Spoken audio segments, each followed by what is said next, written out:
അവ മായ വന്നു.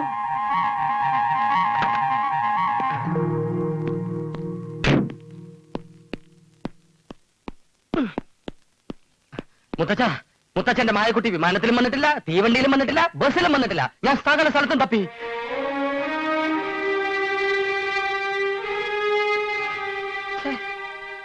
മുത്തച്ഛ, മുത്തച്ഛ, മുത്തച്ഛ, ബോംബെയിൽ അവളുടെ അഡ്രസ് ഉണ്ടായിരുന്നു. അവൾക്ക് അവിടെ എന്താ ഇത്ര വലിയ തിരക്കെന്ന് എനിക്കൊന്നറിയാലോ. വേണ്ട വേണ്ട തരണ്ട. ഞാൻ അവൾക്ക് കത്തെഴുന്ന് പേടിച്ചിട്ടല്ലേ എനിക്ക് അഡ്രസ് തരാത്തത്. ചോദിച്ച അവളും തരികയല്ല. എന്താ ഇത്?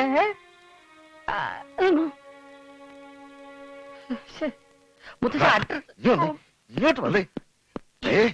പ്രവേശം മൂത്ത് വല്ലതും പറഞ്ഞാൽ നിന്റെ ഈ സകല ഗ്ലാബറോടും കൂടി ഈ കറുത്ത കണ്ണാടി അടക്കം നിന്റെ കരണക്കുറ്റി അച്ഛൻ അടിച്ചു പൊട്ടിക്കും. ശവമേ, എന്തെങ്കിലും മായ കല്യാണം കഴിക്കാൻ കിട്ടുന്ന ചാൻസ് കളയണം കോയ. ഒരിക്കലും കളയരുത്.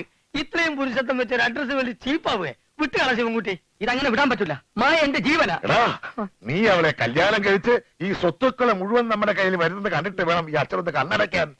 അത് നീ മറക്കരുത്. അച്ഛന്റെ കണ്ണടപ്പിക്കുന്നവരെ ഞാനേറ്റ് പോരെ.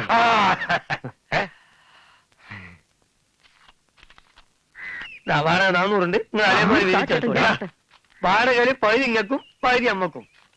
ജീവിക്കാൻ വേണ്ടി ഒരുപാട് സർക്കസ് നടത്തുന്ന കുട്ടികളും കെട്ടികളുള്ള ഒരു സാധാ കോയാണ് ഞാൻ. എന്നാലും സ്വന്തം വീട്ടിൽ നിങ്ങൾ നടത്തുന്ന ഈ കള്ളക്കളി ഉണ്ടല്ലോ, അതിന്റെ മുമ്പിൽ നമ്മൾ സർക്കസ് ഒന്നുമല്ല.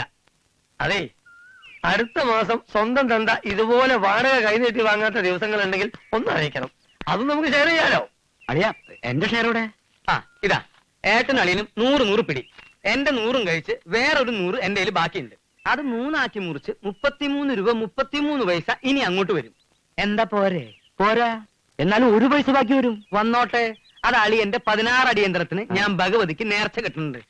എന്തേ ഏട്ടൻ എന്ത് പറ്റി? അച്ഛനെ പറ്റിച്ച് നമ്മൾ എത്ര കാലമാണ് ഇങ്ങനെ കഴിയുക? അച്ഛന്റെ സ്വർഗാരോഹണം വരെ ഇങ്ങനെ കഴിയാം.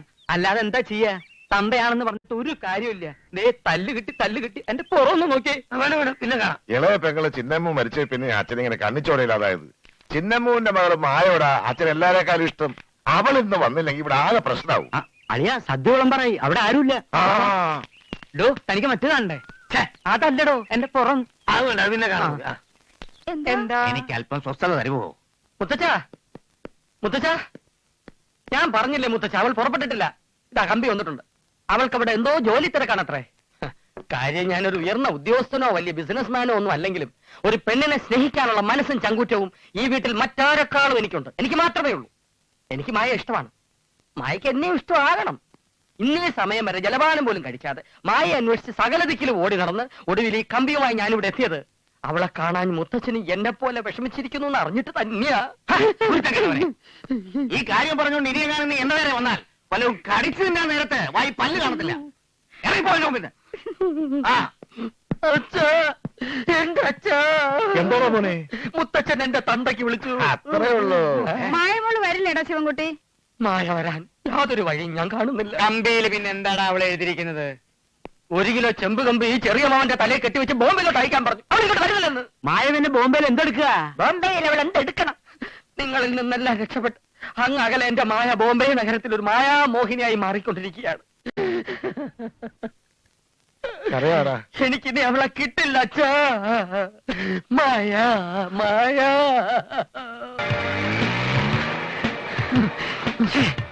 ഇനി തലവരോട് ചോദിക്കാം.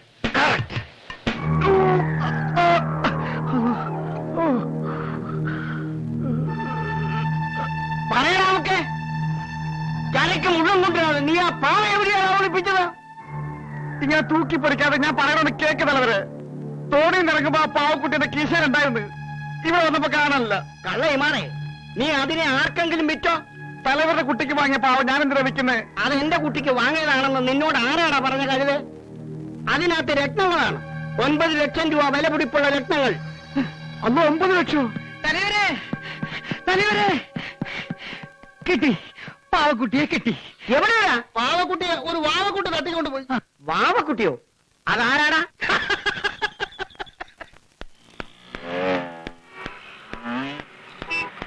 എടാ, അത് അവളല്ലേ? അവളെ പൊക്കണം, കാറിലിടണം, തലവർക്ക് കൊടുക്കണം. പൊക്കിട്ട് പൊങ്ങിയില്ലെങ്കിലോ? തലവര് നമ്മളെ പൊക്കും.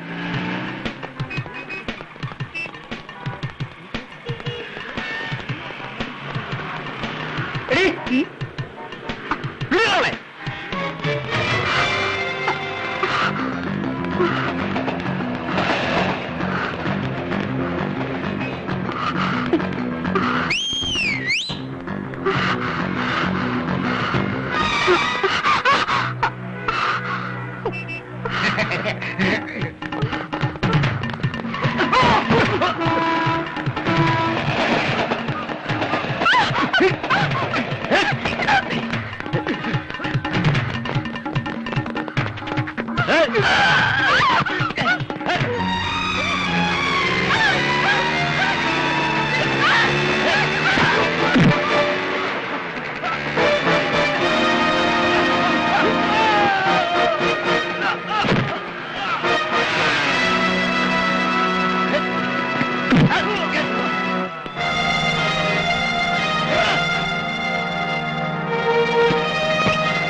പോകുന്നു.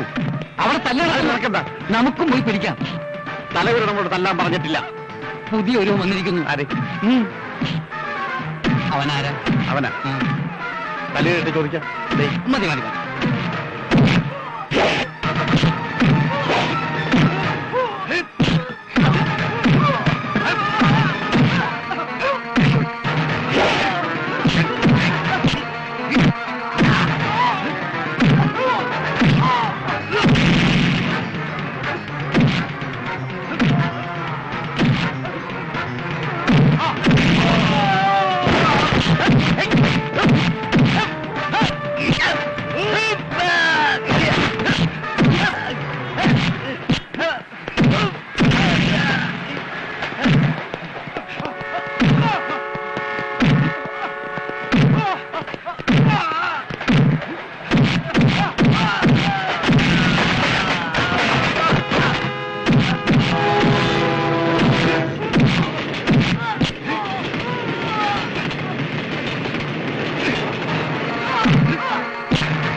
അല്ലോ അവൻ മയത്തായെന്നാ തോന്നണ.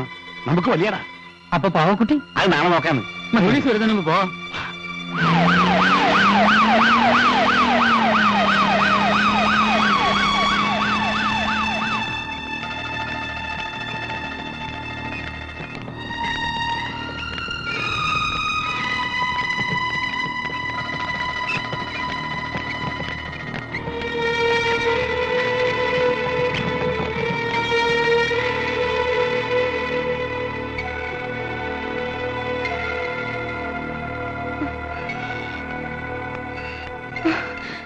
നിങ്ങളല്ലേ ആ കുത്തുകിട്ടിയ ആളിനെ കൊണ്ടുവന്നത്? ക്ലോസ് റിലേറ്റീവ് ആണോ? എങ്കിലും ഡോക്ടർ ഓപ്പറേഷൻ ചെയ്യൂ. പോലീസ് കേസാ. ഞാൻ ക്ലോസ് റിലേറ്റീവ് ആണ്. എങ്ങനെയെങ്കിലും എന്റെ ഭർത്താവിനെ. ഭർത്താവോ? ഇതിൽ കൂടുതൽ എന്തോന്ന് ക്ലോസ് ആവാന്? ദേ ഇതൊന്ന് ഒപ്പിട്ടെ. ദാ ഇവിടെ ഇവിടെ വൈഫൊന്നും കൂടി എഴുതിയതേ. അതില്ലാന്നും പറഞ്ഞൊരു പ്രശ്നം വേണ്ട. ആംബുലൻസിൽ ഇരുന്ന് കുട്ടി മലയാളത്തിൽ നിലവിളിച്ചു എന്ന് അതിന്റെ ഡ്രൈവർ വന്ന് പറഞ്ഞു. അതാ ഞാൻ തന്നെ കടലാസം കൊണ്ട് വന്നത്. കേരളത്തിൽ എവിടെയാ? ഒക്കെ പറയാം, ഒന്ന് വേഗം ചെല്ലു പ്ലീസ്. വളരെ സീരിയസാ. എങ്കിലും പേടിക്കാനൊന്നുമില്ല. ഓപ്പറേഷൻ ഒരു 4-5 മണിക്കൂർ എടുക്കും. ഒരു 6 ബോട്ടിൽ ബ്ലഡ് വേണ്ടി വരും. വേറെ സംഘടിപ്പിക്കണം.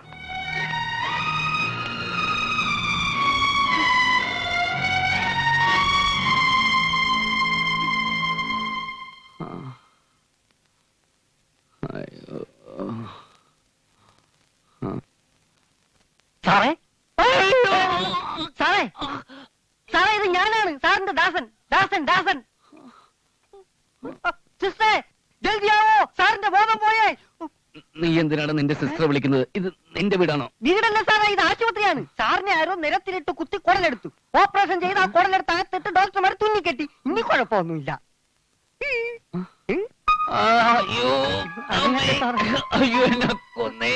ചെയ്തവൻ ആരായാലും അവന്റെ കുടുംബത്തിൽ ആറ്റം ബോംബ് വീഴണേ. എന്റെ വടശ്ശേരിക്കര ഭഗവതി. അയ്യോ ഞാനിപ്പോ ചാവുവേ ദാസ. അയ്യോ പറയല്ലേ സാറേ. അയ്യോ വേദനിക്കുന്നതാ ദാസ. ഓട്ട് സാറേ. അമ്മേ. അയ്യോ സാർ ഇങ്ങനെ കിടന്നു ഉരുണ്ടാ തുന്നു പൊട്ടും. 24 തുന്നുണ്ട്.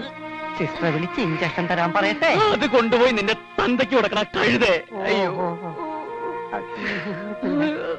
സിസ്റ്ററെ സിസ്റ്ററെ സിസ്റ്ററെ സിസ്റ്ററെ. അയ്യോ എന്നെ കൊന്നേ. അയ്യോ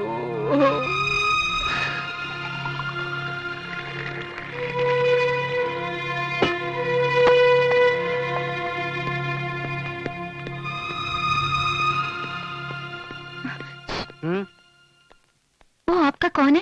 कौन? वो बेड़ा भाई, वो हमारा पिताजी का बड़ा दोस्त के. कराटे ब्लैक बेल्ट, मैं master home karate diamond belt. ഇനി എന്തെങ്കിലും അറിയണോ?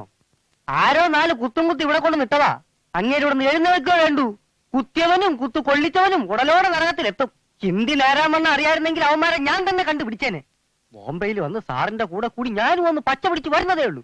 അപ്പോഴേക്ക് സാറിന്റെ വയറ്റിൽ കുത്തുവായി, എന്റെ കയ്യിൽ ഫ്ലാസ്കുമായി. സോറി, ഞാൻ പറഞ്ഞതൊന്നും മനസ്സിലായി കാണത്തില്ല. ആപ്കാ നാം ക്യാ ഹേ? ബദ്മാഷ്. ഓ ഡോക്ടർ ആണല്ലേ, അങ്ങനെ പറ. ഹസ്ബൻഡിനെ കണ്ടില്ലേ? കണ്ടു, ഇഞ്ചക്ഷൻ എടുത്തു, ഉറങ്ങ. ആള് ഭയങ്കര പേടിത്തൊണ്ടനാണല്ലേ. ഇത്തിരി വേദനിച്ചാ മതി, എന്താ നിലവിളി? നിങ്ങൾക്ക് നല്ല ഭാഗ്യമുണ്ട്. കൊണ്ടുവരുമ്പോഴേ ഒരു ഹോപ്പും ഇല്ലെന്നായിരുന്നു ഡോക്ടർ പറഞ്ഞത്. വീട് എവിടെയാ? വീടോ? വീട് ഞാൻ ജനിച്ചത് സിംഗപ്പൂരായിരുന്നു. പിന്നെ വളർന്നത് ഡൽഹിയിലും കൽക്കത്തയിലും മറ്റും. അങ്ങനെ.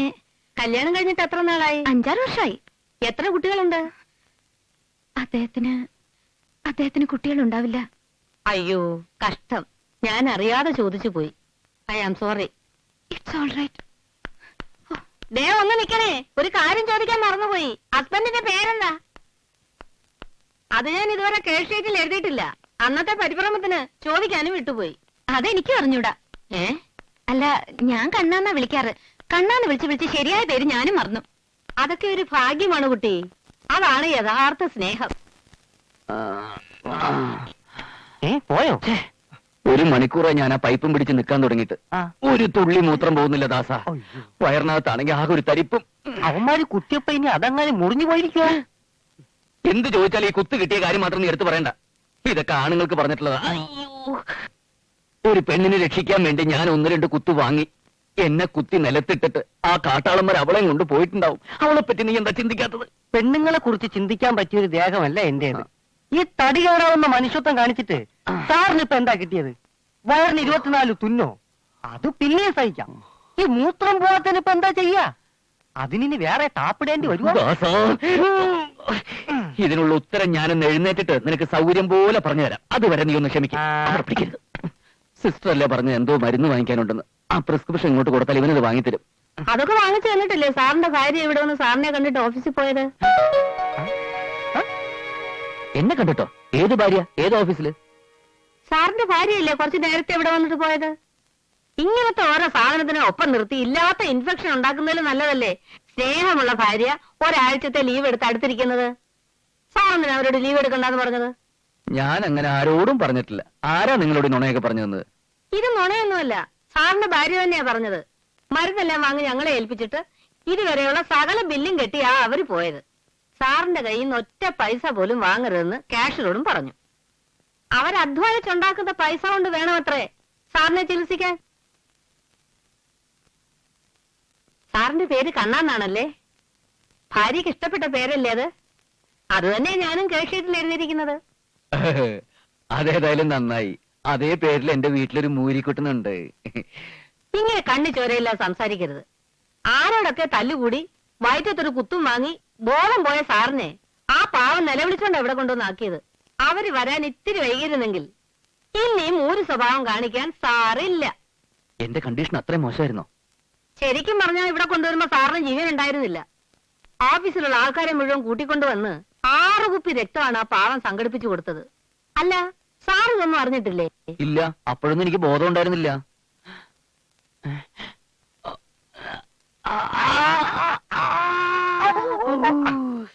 ഇത്രയ്ക്ക് വേദനിക്കാനൊന്നുമില്ല. ഇതിലും വലിയ വേദനയായിരിക്കും പാവം ആ പെൺകുട്ടിയുടെ മനസ്സിൽ. സാറ് പറഞ്ഞതൊന്നും സിസ്റ്റർ കാര്യമാക്കണ്ട. ഞാൻ സത്യം പറയാം. സാറും ഭാര്യയും തമ്മിൽ ചെറിയൊരു സൗന്ദര്യ പ്രശ്നമുണ്ട്. ഈ കുത്തുകൊണ്ട് അത് പരിഹരിച്ചിട്ടില്ല, അത്രയും നല്ലത്. അവരിനിയും വരുമോ സിസ്റ്ററെ? പിന്നെ വരാതിരിക്കുവോ? എന്ത് പ്രശ്നം ഉണ്ടെങ്കിലും കെട്ടിയും ചാവാൻ കിടക്കുമ്പോ ഏത് ഭാര്യയും വരും. ഇവര് തമ്മിൽ ഇങ്ങനെ ഒരു പ്രശ്നം ഉള്ളതുകൊണ്ട് പല പെണ്ണുങ്ങളും സാറിനെ പറ്റിക്കാൻ ശ്രമിക്കാറുണ്ട്. സിസ്റ്റർ കണ്ടത് സാറിന്റെ ഭാര്യ തന്നെയാണോ എന്നാ എന്റെ സംശയം. കണ്ടാലെങ്ങനെ എന്നെക്കാൾ ഭംഗിയുണ്ടോ? ഇത്രയും ഭംഗി ഏതായാലും ഇല്ല. ആ, എന്നാലത് സാറിന്റെ ഭാര്യ തന്നെ. എന്റെ പൊന്ന് സിസ്റ്റർ, ഞാൻ കണ്ണനല്ല. എന്റെ പേര് ജയദേവെന്ന. ഞാൻ കല്യാണം കഴിച്ചിട്ടില്ല. നിങ്ങൾക്ക് കുട്ടികളുണ്ടാകത്തില്ല എന്ന് വെച്ച് കല്യാണം കഴിച്ചിട്ടില്ല എന്നൊക്കെ എന്തിനാ കള്ളം പറയുന്നത്? കുട്ടികളുണ്ടാവില്ലേ? ആർക്ക്? നിങ്ങൾക്ക്. ആര് പറഞ്ഞു? ആര് പറഞ്ഞു? ദേ സിസ്റ്ററാണോ മദറാണോ ഞാൻ നോക്കൂല. ഒരൊറ്റ കുത്തു കിടപ്പില്ലേ? ആ, അത് അത്ര വലിയ പ്രശ്നമാക്കി നിങ്ങൾ പരസ്പരം പിണങ്ങണ്ട. ഇവിടുന്ന് ഡിസ്ചാർജ് ആയി പോകുന്നതിന് മുൻപ് ഡോക്ടർ കുൽക്കർണിയെ ഒന്ന് കാണണം. അദ്ദേഹം നിങ്ങൾക്ക് ഒരു ഓപ്പറേഷൻ നടത്തേണ്ട പ്രശ്നമേ ഉള്ളൂ. ഭാര്യ പ്രസവിക്കും. അത് കൊള്ളാമല്ലോ സാറേ. ഒരു കുത്തുകൊണ്ട് 2 ഓപ്പറേഷൻ. നമുക്ക് അതും അങ്ങ് നടത്താം. ദേ, നിങ്ങളായി സാറിനെ ചീത്തയാക്കുന്നതെന്നാ അവരെന്നോട് പറഞ്ഞു. ഞാനോ? വെറുതെ എന്തിനാടോ ഒരു കുടുംബം കലക്കുന്നത്? അത് കൊള്ളാമല്ലോ. ആരടാ അവള്? അത് ഇവിടുത്തെ ഒന്നിനും കൊള്ളാത്തൊരു നഴ്സാ സാറേ. അതല്ലടാ, പിന്നെ എനിക്ക് ആണത്തും ഇല്ല എന്ന് പറഞ്ഞ എന്റെ ആ ഭാര്യ ഏതാണെന്ന്. സാർ ഈ ദാസനോട് സത്യം പറഞ്ഞു. ഈ ബോംബെയിൽ ഏതെങ്കിലും സ്ഥലത്ത് ഞാൻ അറിയാതെ സാറ് വല്ല ആണത്വവും തെളിയിക്കാൻ പോയോ? വകുപ്പ് മാറി ചെന്നപ്പോ ഇനി അവര് തന്നെ സാറിനെ കുത്തിയതാണോ? അല്ലേ?